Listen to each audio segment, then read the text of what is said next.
Stop lying to yourself. Look around you. Look at the architecture of your life. Every transaction, every promise, every night you've slept soundly has been underwritten by a currency you never see, never touch, and never truly own. It is the most valuable commodity in your existence, and it operates by a brutal, unforgiving logic. You trade something more valuable than money every day, not gold, not time, but trust, the one currency that determines whether your world holds together or falls apart. Every single meaningful thing you have, your job, your marriage, your relationships, your deepest secrets, even the silence of your enemies, is collateral in this economy. This world does not just operate on cash. It operates on invisible credit lines, extended and revoked without a signature or a contract. If you don't understand the rules of this system, how to mint this currency, how to spend it, and how easily you can be driven into moral bankruptcy, then you are not an investor. You are simply a disaster waiting to happen. Before we begin, as usual, don't expect comfort. My job is not to make you comfortable, but to tell you the hard truth. This isn't about making you feel good. It's about waking you up to the invisible transactions that shape your life. Every time you keep a promise, you make a deposit. Every time you lie, delay, or go back on your word, you go into debt. You think love is built on emotion, but it's not. It's built on credit. The kind you can't see but everyone feels. This is the hidden economy of trust. And whether you realize it or not, you're already trading in it every day. So, before we dive deeper, please subscribe. Not for comfort, not for entertainment, but for truth. Because here, we don't escape reality. We confront it, one uncomfortable truth at a time. And if that scares you, it means you're exactly where you need to be. So here is the core truth you must confront. Trust is a transactional currency. It is not a birthright. It is earned. Trust is forged through consistent, reliable, predictable behavior. It is the small, repeated actions that build into significant deposits. Think of the parent who is always there, day in and day out, for their child. That's not just love. It's a ceaseless accumulation of trust credits. The friend who always keeps their word, who shows up when they say they will. Each instance is a deposit, strengthening the bond. Consider a story of two aspiring entrepreneurs, Sarah and David. They decide to launch a startup together. In the beginning, everything is exciting, fueled by shared vision. David volunteers to handle the initial funding applications, a critical and time-consuming task. He misses a deadline, a small oversight perhaps. Sarah picks up the slack, saving them from a setback. The next week, Sarah is responsible for a crucial client presentation. She's ill, but pushes through to deliver. David promises to follow up on a key lead, but gets distracted by more visible tasks. The leads go cold. Each of these instances, though seemingly minor, are transactions. David's missed deadline was a withdrawal. Sarah's illness-fueled presentation was a deposit, perhaps an attempt to rebalance. David's lost leads, another significant withdrawal, without sufficient deposits to cover it. Let me ask you a question. Is trust an inherent quality, or is it a skill, painstakingly developed and meticulously maintained? Write this affirmation in the comment. I am responsible for the trust I build. I am accountable for the trust I break. Here's a fact to ponder upon. When you lend a friend money, the ledger is visible. When you lend them your belief, when you trust them with a secret, a future, or your vulnerability, the ledger is invisible. But make no mistake, that invisible ledger keeps far stricter accounts. The German sociologist Niklas Luhmann described trust not as a feeling, but as a necessary mechanism for the reduction of complexity. Think about that. In a world teeming with possibilities and potential risks, trust allows you to simplify your interactions. You don't need to meticulously vet every individual for every potential threat or deception. If you had to confirm the purity of every drop of water, the stability of every bridge, and the motive of every single person before you acted, you would simply freeze. You would starve to death in paralysis. Trust is the shortcut. It is the choice to assume the positive, to believe that the world, or the person across from you, will behave as expected. It is a decision that frees up your cognitive energy from endless scrutiny. When you walk into an airplane, you are making an astronomical blind deposit of trust in thousands of unseen people, the mechanics, the engineers, the air traffic controllers. When you stop obsessing over the structural integrity of the wing, you have successfully reduced complexity. You can now focus on reading your book. But here is where the metaphor turns dark. Every deposit is a risk. Every reduction of complexity is a vulnerability. And the greater the complexity you reduce, the greater the price of a failure. A plane crash is a catastrophic default. A betrayal of a marriage vow is a moral bankruptcy. Let me ask you a question. Do you understand the weight of your unexamined assumptions? Write this in the comment. I pay a price for the complexity I choose to ignore. So, how is this currency minted? This earning of trust is not about grand gestures. It's about the mundane, the consistent, the unremarkable acts of reliability. It's the neighbor who always brings in your bins, the colleague who proofreads your report without being asked, the partner who listens without judgment. It is showing up 5 minutes early, sending the email you said you would, admitting you were wrong about a trivial fact. These are the small, daily deposits that form the bedrock of our most enduring relationships, making a deposit into the other person's ledger, establishing a pattern of reliability. Trust credit is the aggregation of fulfilled micro-promises. Consider the work of Robert Cialdini, who studied the psychology of influence. His principle of consistency is the foundation of trust credit. We trust those whose past actions reliably predict their future behavior. We trust the person who is consistent, even if they are consistently flawed, over the person who is wildly erratic. The crucial mistake people make is to try and jump the process. They want to make a massive withdrawal, confess a deep secret, ask for a life-altering favor, when their ledger only shows a history of small, trivial deposits. When they are rejected, they cry, "Betrayal," when in reality, they were simply overdrawn. They expected a $10,000 loan with only $50 of collateral. Trust doesn't disappear in one dramatic betrayal. It decays slowly, through little overdrafts, the forgotten favor, the unreturned call, the half-truth that felt harmless at the time. You may think, it's not a big deal. But the other person's subconscious accountant quietly makes a note. -1. And here's the truth. When people say, "I don't trust you anymore," it's rarely about the final event. It's about accumulated debt. You've been spending their confidence faster than you've been earning it. If trust credit is only hoarded, it becomes stagnant. It doesn't grow, and it doesn't serve its purpose. The purpose of trust is to allow for risk-taking and growth. You spend your trust credit when you make yourself vulnerable. You spend it when you ask for help, when you show your genuine incompetence, or when you articulate a dream that could be easily mocked. This is the brave and necessary risk that Brené Brown speaks of. But here is the catch. You must spend it rationally. Imagine you have a high credit score. You use it to take a loan to start a business. This is a productive spend. The risk is high, but the potential return, growth, wealth, and experience is commensurate. Now imagine you use that high credit score to buy a lottery ticket. This is a frivolous, high-risk, low-return spend. In relationships, you often make frivolous spends. You give absolute trust to someone who has only earned a low-interest loan. You deposit your most fragile self into the hands of a stranger simply because they were charming for 5 minutes. This isn't generosity, it's poor asset management.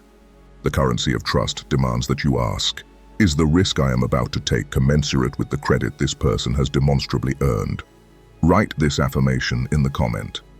I will not mistake charm for reliable credit history. My vulnerability is an investment, not a free gift. Every one of us has an emotional credit score, the reputation that precedes us in silence. It determines whether others open up, forgive, or stay guarded. You might be charming, intelligent, and talented. But if people sense you pay emotional debts late, your relationships will remain transactional. Trust, like money, multiplies with reliability. Consistency is compound interest. One honest act won't make you trustworthy, but 10 years of integrity will. That's why the most trustworthy people don't advertise it. They simply live it. Their credit history speaks louder than their words. You spend trust when you rely on others, when you take risks based on their perceived reliability. Every time you lend an ear to a friend's troubles, you are spending trust. Every time you delegate a task to a colleague, you are spending trust. Every time you share a vulnerability, you are spending trust. This spending is not inherently negative. It is the very mechanism by which relationships deepen and grow. But like any spending, it must be done judiciously. Then there is hoarding. This is the instinct to withhold trust, to be overly cautious, to keep your trust capital locked away. This often stems from past hurts, betrayals, or a deeply ingrained cautiousness. While a degree of healthy skepticism is vital, excessive hoarding can lead to isolation, missed opportunities, and stagnant relationships. It's like keeping all your money in a vault, afraid to invest it, afraid of any potential loss. The wealth remains intact, but it generates no growth, no new opportunities. Let's talk about the default. When someone violates your trust, when they lie, break a promise, or act against your known interests, they have defaulted on their invisible debt. This is where the cold, hard philosophy of Friedrich Nietzsche casts a long shadow. Nietzsche spoke about the will to power, the fundamental driving force of all human action. When trust is broken, you are forced to reevaluate the motive beneath the surface. You realize the person's actions were not based on a shared agreement of reality, but on their own solitary, self-serving will. The shock of betrayal is the sudden realization that your ledger meant nothing to them. They willingly chose to prioritize their short-term gain over the long-term asset of your belief in them. A broken trust is not just a loss. It is an inflationary crisis in your own personal economy. It devalues all future promises. It teaches you a corrosive lesson. The currency is worthless. It pushes you into a state of hypervigilance, where you must now manually calculate every single risk, every complexity you previously ignored. You become the cynic. The cynic is not simply someone who has been hurt. The cynic is someone who has concluded that the entire system of trust is fundamentally fraudulent. The question you must answer now is not who broke your trust, but how did the default fundamentally restructure your relationship with risk? Did it make you wise, or did it make you brittle? The shock isn't just about the lie. It's about the sudden, terrifying realization that the reality you agreed upon was a fiction. The other person's actions were dictated by a private, self-serving logic, their own will to power, as Nietzsche would frame it. Nietzsche was perhaps the ultimate auditor of motives. He advises to suspect all moralizing, to look beneath the beautiful veneer of good intentions and ask, what is the self-interest driving this display? When trust is broken, you become a forced Nietzschean. You are compelled to dissect the betrayal, not just for the what, but for the cold, brutal why. The default pushes you into cynicism, and cynicism, while seemingly protective, is actually an incredibly expensive defense mechanism. A cynic doesn't save money, a cynic hoards it. They refuse to re-enter the trust economy, believing the entire market is rigged. This stance seems safe, but it comes with a devastating hidden cost: stagnation. You gain perfect safety from future loss, but you sacrifice all opportunity for growth, intimacy, and genuine connection. You trade the risk of betrayal for the certainty of isolation. You become a miser of the soul, counting your past losses in the dark, unwilling to invest a single new credit. Let me ask you a question. Is your cynicism a shield, or is it a cage? Are you truly protected, or are you merely paralyzed? Write this in the comment. My cynicism is a debt I pay to the past. True growth demands the courage to reinvest. But trust is not merely an emotional or social construct. It has economic implications. Francis Fukuyama, in his seminal work, Trust, the Social Virtues and the Creation of Prosperity, argued that high-trust societies are more prosperous. Why? Because trust reduces the need for formal, often costly, contracts and regulations. When people trust each other, transactions are more efficient.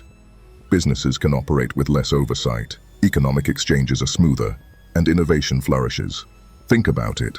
If you have to constantly worry about being defrauded, about agreements being broken, you will be far more hesitant to engage. You'll demand more guarantees, more layers of security, each adding friction and expense. This friction slows down progress, stifles creativity, and ultimately diminishes wealth. Not just financial wealth, but the wealth of human connection and collaboration. Better put, in a high-trust society, a handshake and a 3-page agreement will suffice for a simple business transaction, but in a low-trust society, you need 5 lawyers, 9 months of negotiation, and escrow agents, driving the cost of every single transaction through the roof. Consider the difference between a neighborhood where everyone knows each other, shares tools, watches each other's homes, and a neighborhood where people are strangers, locking their doors even in the daytime. The former operates on a higher level of trust.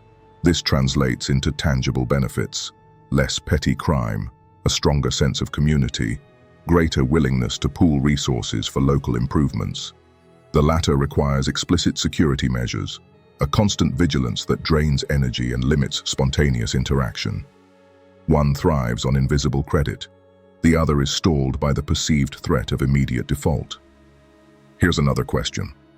What is the true cost of skepticism in your daily life? Make this affirmation. I acknowledge the economic power of genuine trust.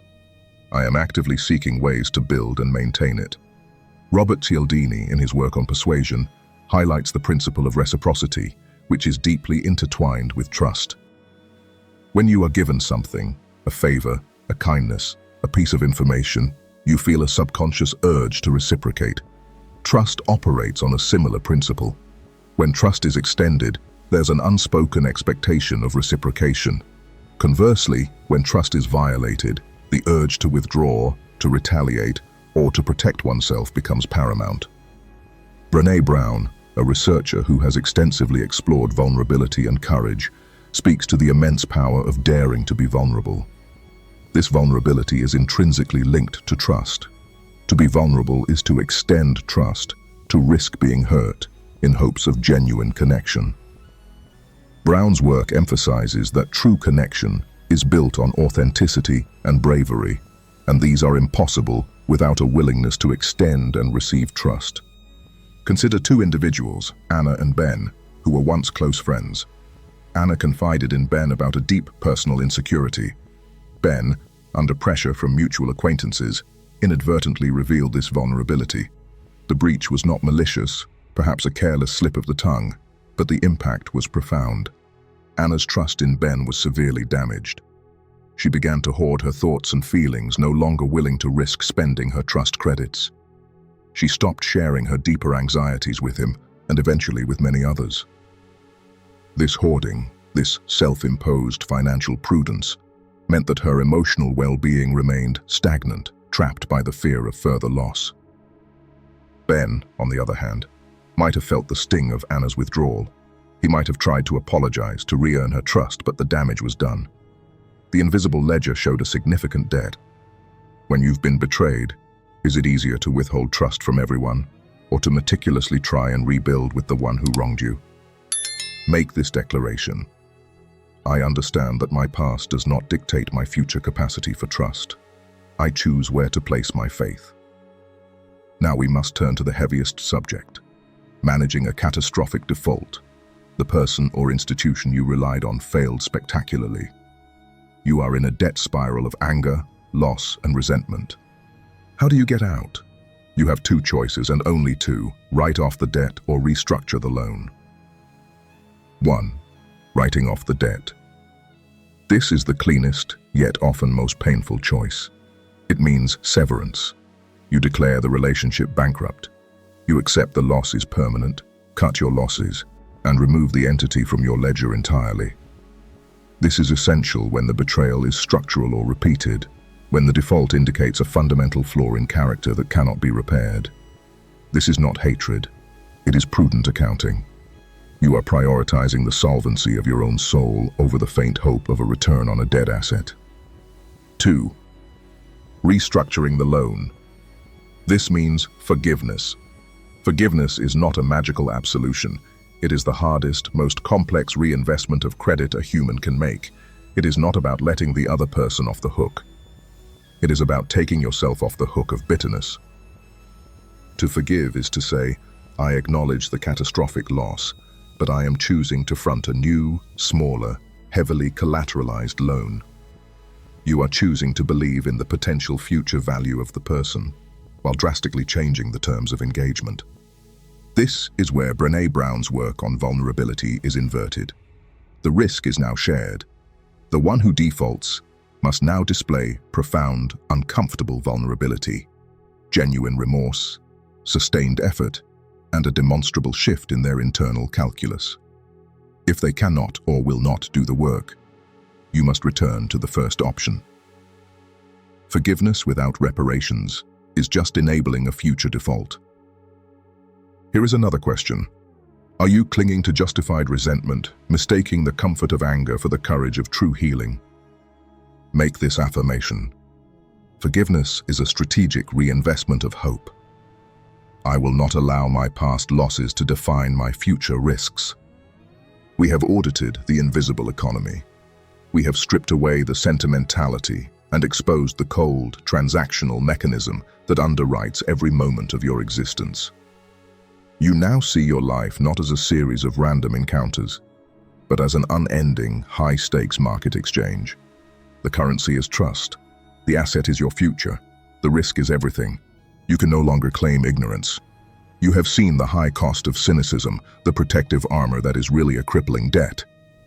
You know that forgiveness is not a soft virtue, but a deliberate, strategic reinvestment backed by new terms and conditions. And you know that the greatest market manipulation is the internal default, the broken promises you make to yourself that render you incapable of ever being a reliable counterparty to anyone else. The time for passive consumption of wisdom is over. The moment of reckoning is now. Your challenge is not to find people you can blindly trust. That is naive. Your challenge is to become an honest and effective banker of belief. First, audit your own ledger. For every relationship, ask, what is the verifiable, documented credit history here? Stop lending high-value trust to low-credit risks. Stop demanding intimacy while extending only contractual, shallow terms. Second, recognize the fraud. The only person capable of permanently bankrupting you is you, through continuous self-betrayal. Stop defaulting on your own integrity. Start keeping the small promises and watch your inner capital swell. The final lesson is this. You are the central bank of your own life. You mint the currency of your belief, you decide the terms of the loans you extend, and you must live with the consequences of every default, both your own and others, because trust is earned in drops and lost in floods. Every broken promise, every act of dishonesty is a moral crash plunging you into a mountain of old bad debt. Thank you for joining me on this exploration. Please subscribe to join this continuous path of difficult but necessary deep introspection. Until next time, dare to build trust, because it is the one currency that determines whether your world holds together or falls apart.